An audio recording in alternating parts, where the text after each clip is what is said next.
so first off, let's look at the differences in the nervous system. So we've got our general nervous system, and that's going to split off here into two divisions. We're going to look at the central nervous system and the peripheral nervous system. Now, when we look at the central nervous system, we're thinking brain and we're thinking spinal cord. So anything the center or the central, right? When we're thinking peripheral, we're thinking, how do we get the central nervous system to its effectors? So it's really the purpose of the peripheral is to take stuff from our brain and to spread it out through the body. So when we're thinking of peripheral, that also divides into a few different categories. We're looking at the somatic nervous system and then the autonomic nervous system. Now, the somatic nervous system is interesting, and we won't really go over that too much today other than to say how it differs from the autonomic, but it's going to go ahead and split into motor and sensory, and then the autonomic is going to split into sympathetic and parasympathetic, which is going to be the main topic of today's discussion. Okay, so now I'm going to go ahead and just kind of go into a little more detail on these guys and compare and contrast them. So when we're thinking peripheral nervous system, we're thinking 1231, and that's going to be 12 pairs of cranial nerves and 12 pairs of, why am I blanking? 12 pairs of cranial nerves and 31 pairs of spinal cord nerves. Okay. And what else are we thinking of when we're thinking peripheral? We're just thinking of, like I mentioned before, taking the central system and getting it out to the body. Now, when we look at the difference between autonomic and somatic, we're kind of more looking at voluntary control versus involuntary control. So the somatic system, we're thinking skeletal muscle. So that's the big idea, is that we can voluntarily control where we're moving our body. With the autonomic system, it's a little weird, and that's more focusing on sympathetic or fight or flight. So the response we have when our body is panicking to something, and parasympathetic, which is rest and digest. So there's how our body works when we're sitting down and we're being chill and we're eating food in front of the television. So the main idea behind the autonomic nervous system is this concept known as dual innervation. And so really what that's saying is that our organs and our body can work outside without like innervation from this autonomic system. However, that innervation is useful to maintain a homeostasis, so it controls the speed of our organs. So, for example, with the heart, sympathetic would be speeding it up, and parasympathetic would be slowing it down, that rate. So, like I said before, autonomic, we're thinking homeostasis, or how are we gonna balance out the system? One thing that's interesting about dual innervation is pretty much every effector in the human body has dual innervation. So for effectors, we're thinking like glands, organs, blood vessels, that sort of thing. However, dual innervation has a couple exceptions, and that would be sweat glands and blood vessels, which are only sympathetic. Blood vessels, we're thinking like alpha 1, but we'll go a little more into that in a second for receptors. Yeah, so let's look at a diagram of some nerves to make this make hopefully a little bit more sense. So we're going to start out with the autonomic nervous system with sympathetic first and then parasympathetic second. Then we're going to look at somatic here. So if you notice here, the autonomic nervous system has 2 nerves, and the somatic nervous system only has 1. And you can also take note of the myelination. So the first nerve, the preganglionic nerve in the autonomic system, is always myelinated, and the second is not. And then the somatic system is just myelinated because there's 1 nerve. So now if we're looking at these effectors, there's a couple things that are good to take note of. This is going to be the sympathetic, this is the parasympathetic, and this is the somatic. So if you're looking at these effectors, they have receptors on them. So effectors, remember, they're the stuff the nerves go to. So they're what the body is using to control stuff, like your heart, for example. So for the somatic system, each of these receptors is going to have, effectors is going to have receptors on it. So for somatic, we're looking at alpha beta. For parasympathetic, we're generally looking at muscarinic. And for somatic, we're looking at also, was it muscarinic? I'm pretty sure it was. Yeah, for somatic, we're looking at, alpha. All right, what's my next bit? oops, sorry, not alpha, muscarinic. Oh yeah, okay. In 1. Okay. So, how do these neurons communicate? They do it through some sort of chemicals known as neurotransmitters. So, with the main one we tend to use something known as acetylcholine, or I'm going to abbreviate it as HCH. And acetylcholine is our big neurotransmitter. We use it everywhere in the nervous system. Even in the somatic system, we see here we're using acetylcholinesterase. Whatever. ACH. And ACH is going to have nicotinic receptors, which we'll go into a little more detail later. We're looking at N2 over here and 1 over here. So that's a big difference between the somatic and the autonomic nervous systems. Is the type of receptor we're using. So for this guy, N1, autonomic, we're using N2. So we'll see here that we're using alpha beta, muscarinic. Just note that difference. It'll become important later on. Okay, so that's it for that little section there. Oh yeah, one last thing is this is a general rule of thumb. So this diagram shows what we generally see. There are a couple of exceptions, like we were talking about sweat glands being an exception earlier. That's also the case with the somatic system, which controls both of those sweat glands, but they start looking a little strange. So let's look at the difference between two types of sweat glands: localized, which is the weird guy, and generalized. So localized, we're just going to have alpha-1 receptors, which means we're going to have that norepinephrine. ACH over here, that's normal. But over here, we're actually going to hit us with another round of ACH and have a muscarinic receptor. So that's interesting because, see, this one looks a little more like parasympathetic for generalized, but we have to remember that the sweat glands are only sympathetic. So that can throw people a little off, but if you just take a look at it, memorize that one, it's a weird exception. One last thing to note is that it's the difference between cholinergic and adrenergic receptors. So anything with acetylcholine, we're entitled cholinergic. And that's just any neuron that produces or stores acetylcholine is going to be in that label. So all of these guys, where we see acetylcholine coming out, cholinergic. However, we also have something known as adrenergic, which deals with norepinephrine and epinephrine and kind of dopamine too. And that's anything with the NE coming out. And now there are a couple different terms with with the ACH, and we're going to look at cholinergic neurons and cholinergic receptors. And those are two different things. And if you can note the second key word, so the receptors are going to receive ACH, neurons are going to produce and store it. That's important to remember. You don't want to be mixing those up. Okay, so now let's move on here to go into a little more depth about the differences between the different types of sympathetic and parasympathetic neurons. So here, I'm going to draw another diagram. Let's switch colors for fun. I feel like purple is the vibe. So I'm going to go ahead and draw out some sympathetic neurons.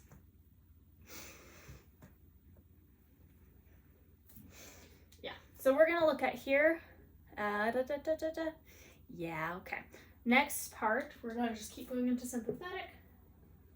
And we're going to look at the differences in like where the neurons go. So before we talked about how we get from the central nervous system to effectors. Remember, you start out in the brainstem or spinal cord. The axon, the action potential will propagate down the length of that axon, synapse in a autonomic chain ganglia, which will then propagate down the length of a postganglionic axon and go into an effector through swellings or veracosities in that terminus of the axon. But here we're going to look at specifically what happens in that autonomic system. So we start out, I'm going to do 4 different types of sympathetic neurons, and then we're going to do 1 parasympathetic down here. Remember, the only real difference that we're noting here is myelination versus not myelination and the length. This guy's a little weird. We'll talk about him in a second though. So here I'm going to draw some effectors.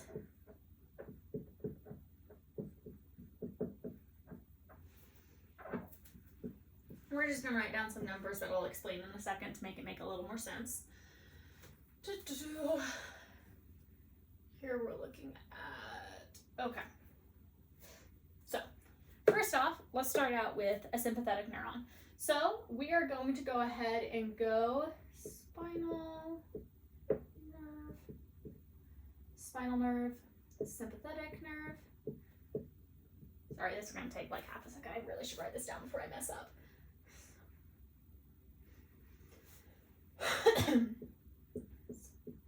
Blank neck nerve.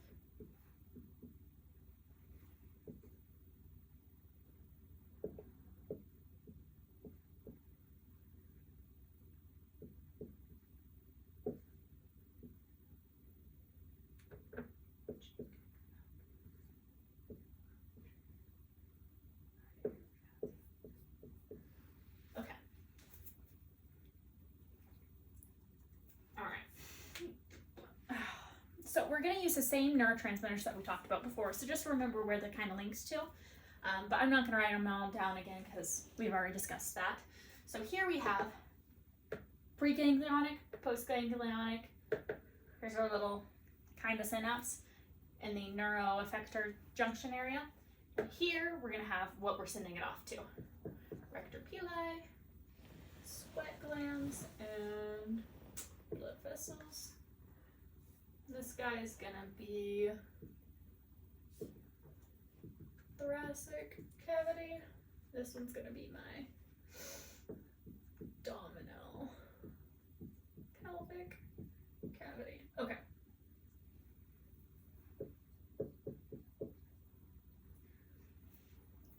Okay, so what we're looking at here. First, let's just go over, so this is gonna go over how we get from the CNS to effectors through the autonomic nervous system. Okay, so first off, we're going to start out in the spinal cord, kind of in that lateral horn for any of these sympathetic neurons. So that's where we're going to start. Now, where we're going kind of depends on how far up or down we are. So good rule of thumb is these guys tend to be above T6, and these ones going to that lower region tend to be below T6, so anything below the diaphragm. So what we're looking at with this is we start out in the spinal cord. We go through that preganglionic myelinated shorter neuron, and we synapse in the sympathetic chain ganglia. So that's for both these top two neurons. Then this postganglionic neuron goes and it becomes the spinal nerve. So it's a part of the spinal nerve because it's a neuron, but it's not the whole spinal nerve. So spinal nerves, we're thinking sympathetic neurons, motor neurons, and sensory neurons. So if you notice motor and sensory, those are, you say, oh, well, those are part of the somatic pathway, and that's true. So technically spinal nerves, they're only partially part of this sympathetic pathway because they do have sympathetic neurons. They also contain parts of other paths. So we're going to send spinal nerves out to three main effectors: erector pili, sweat glands, and blood vessels. And those are all going to be kind of directed towards the skin. That's going to be the first guy. Second one, we're going to do the same initial process, but then we're going to become a sympathetic nerve, which is going to go into the thoracic cavity. So anything above the diaphragm, remember. Diaphragm above. Next, we're looking at stuff that's below T6, which is that thoracic number 6 of the spinal column. And we're going to go through the sympathetic chain ganglion, but we're not going to synapse there, which is important to note. So we're still going through, we're just not synapsing. Then we're going to actually go ahead and synapse in the collateral chain ganglia, which is a little farther. Sympathetic is pretty near that spinal cord. If we notice, just in general, that's what it looks like. And the collateral chain ganglia is a little farther, but it's still not too bad. And then we're going to send that nerve, and we're actually, when we pass through the sympathetic chain ganglia and don't synapse, we're going to become a splanchnic nerve, which we're going to send out to the abdominal pelvic cavity. Next, if we see here, this is one big long nerve, neuron, but it really isn't. So we're going to go through the sympathetic chain ganglia, synapse not synapse. We're going to become the splanchnic nerve, go through this collateral chain ganglia, both of those without synapsing. But then on this one, we're going to go to the adrenal medulla, which is basically a modified postganglionic neuron. So it's weird, but it does the same function as postganglionic neurons. So we're just tossing in with the sympathetic system because it does the same stuff. It has the same effect.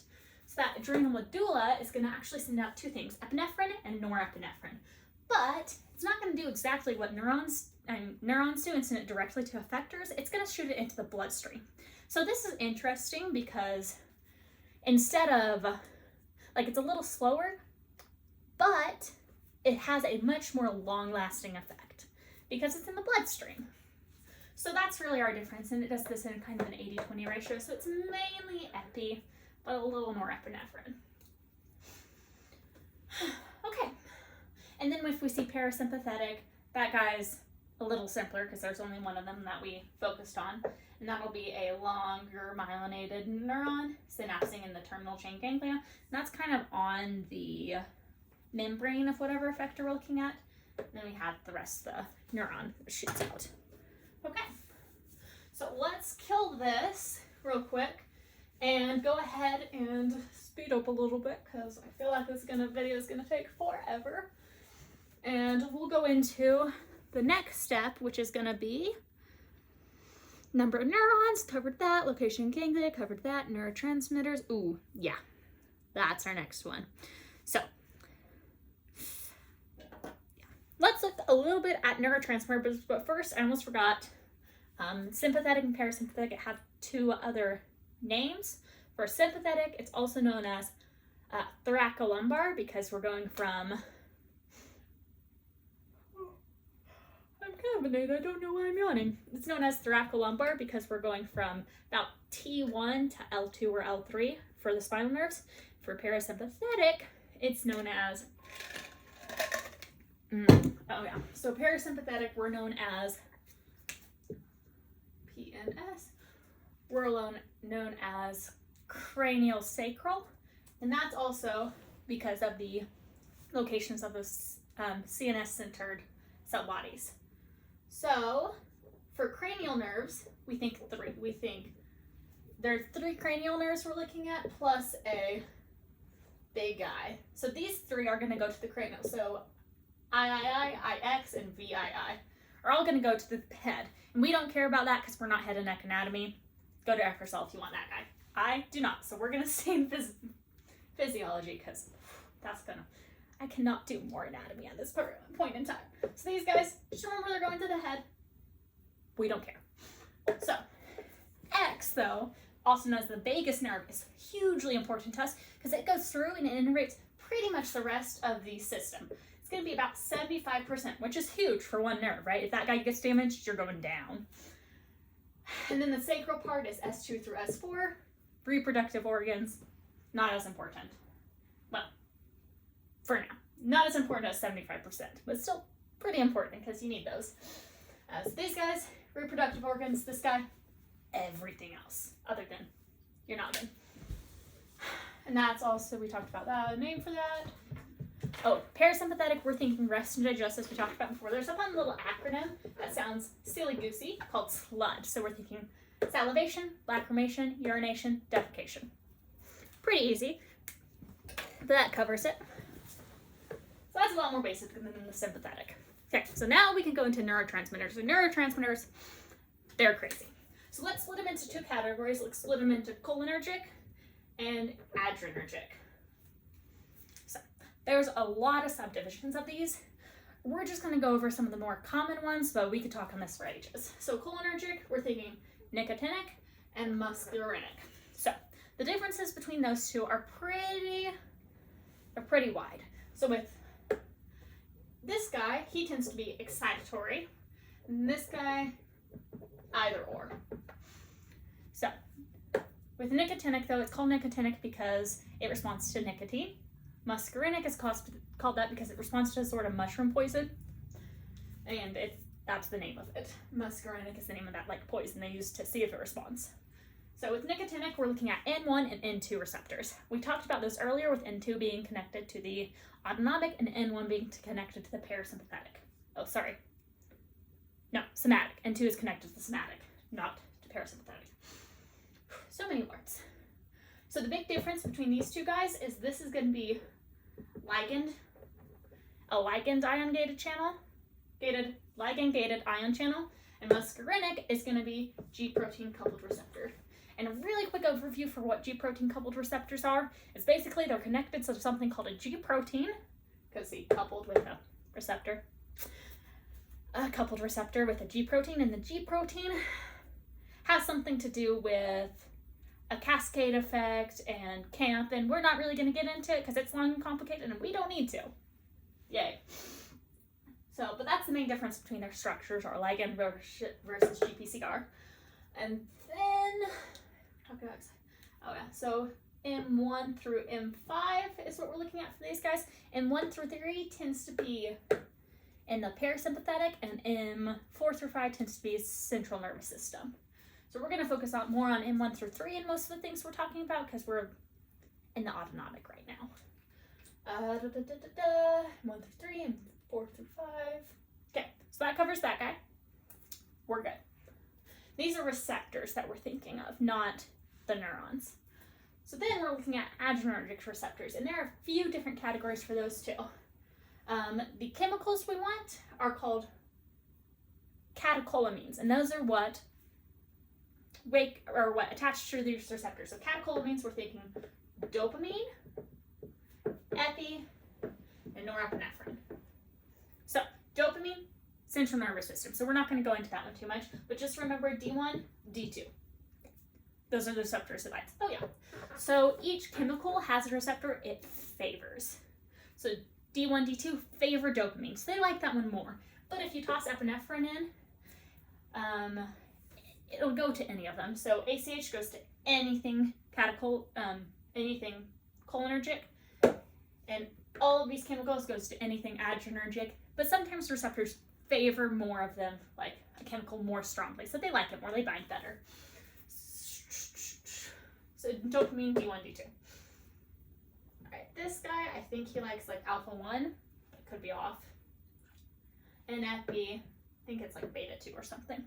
Okay. Now let's talk the receptors. So we got alpha 1, alpha 2, beta 1, beta 2, beta 3. So beta 3 is fun. We're not going to talk about him very much, but he deals with lipolysis, or the breakdown of fats. Beta 1, beta 2, they're just receptors. One thing that's fun to note about these guys is they are G protein coupled receptors as well.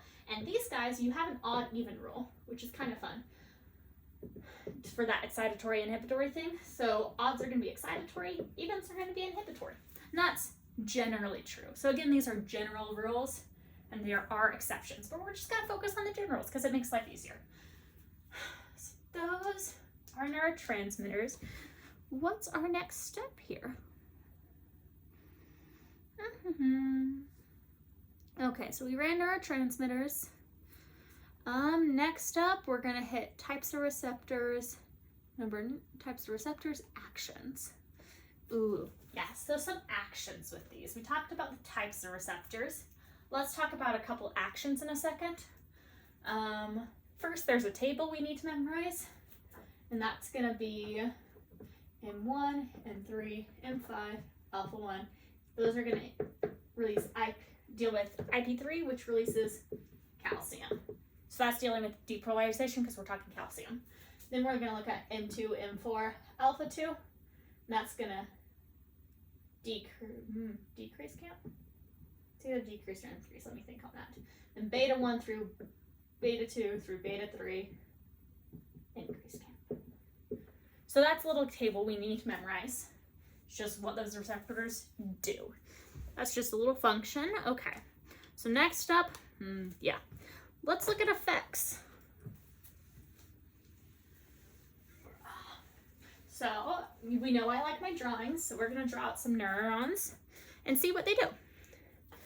Now, actually, we already drew that out. Basic thing to remember, alpha, beta for, it's just easier to draw it out. Okay. Freaking myelination. So much effort. so remember these are just sweat glands. Sweat glands for that guy. And then we're gonna do, yeah. Okay, so we already remember the long one for the sympathetic goes to the adrenal medulla. We already remember parasympathetic is just M with anything in it. Because we drew that already, but like a little bit more specific to where the sympathetic generally goes to. So we're thinking same effectors we talked about earlier. So we're thinking blood vessels.